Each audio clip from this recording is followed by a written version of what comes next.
नमस्कार भावांनो, आज आपण कोवर्किंग स्पेस इंडस्ट्रीबद्दल जाणून घेऊया. कोवर्किंग स्पेस म्हणजे कंपनीज अशी कंपनी जी आपली स्वतःची स्पेस दुसऱ्या मल्टीनॅशनल कंपनींना किंवा स्टार्टअप्सना भाड्याने देते.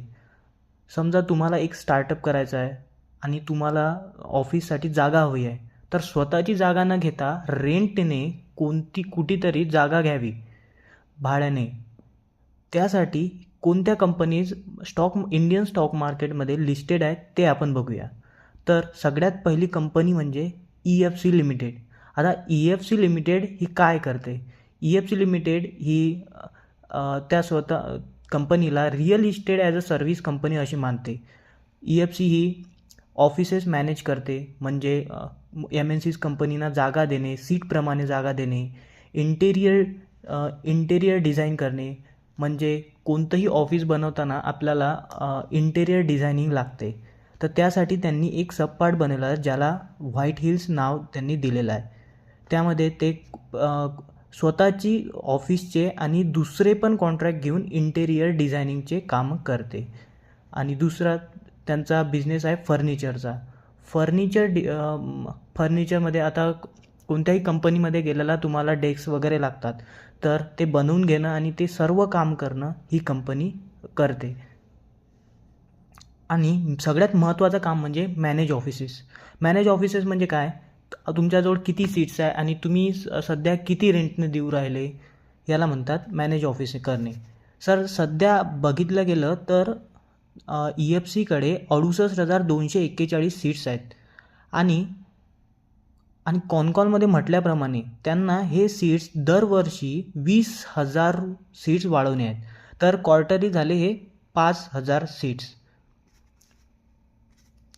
आणि जर डिझायनिंग बिझनेसमध्ये म्हटलं तर त्यांनी ग्रोथ रेट म्हटलेली आहे 50 to 60% विथ 25 to 26% मार्जिनमध्ये. डिझाईन बिझनेस हा त्यांचा खूप ग्रोथमध्ये चाललेला बिझनेस आहे. आणि नंतर जर बघितलं फर्निचर बिझनेसमध्ये त्यांनी आताच काय केलं, एक पेपरफ्राय टेक प्लॅटफॉर्म आहे जो फर्निचर सेल करतो. तुम्ही प्ले स्टोअरवर बघू शकता किंवा मोठमोठ्या शहरामध्ये तुम्ही पेपरफ्राय स्टोअर बघू शकता.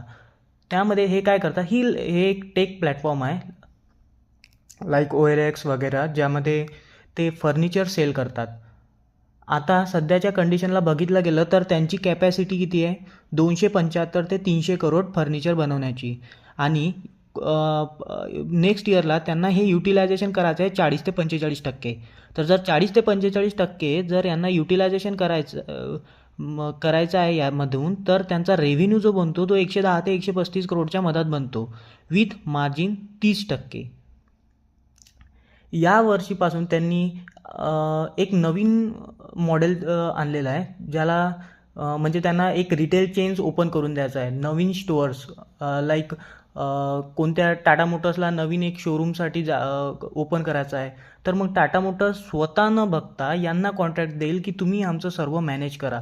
लाईक म्हणजे पूर्ण स्टोअर्स त्यांना बनवून देणे, त्यांची इंटेरियर डिझाईन करणे, त्यांना फर्निचर करून देणे. आणि हे मॉडेल आताच जस्ट त्यांनी स्टार्ट केलेलं आहे. आणि यामध्ये ते 5,000 स्क्वेअर फूटपेक्षा जर जास्त असेल तरच तो कॉन्ट्रॅक्ट घेणार आहे. या क्वार्टरमध्ये त्यांना नवीन एक मिळाले, जसं त्यांना पासपोर्ट सेवा केंद्र पुण्याला बनवण्याचा कॉन्ट्रॅक्ट मिळालेला आहे गव्हर्नमेंटकडून. याआधी पण त्यांना पासपोर्ट सेवा केंद्राचे मिळालेलेच आहेत. सध्या त्यांच्याकडे जर बघितलं गेलं तर टोटल 3.23 मिलियन स्क्वेअर फीट जागा आहे.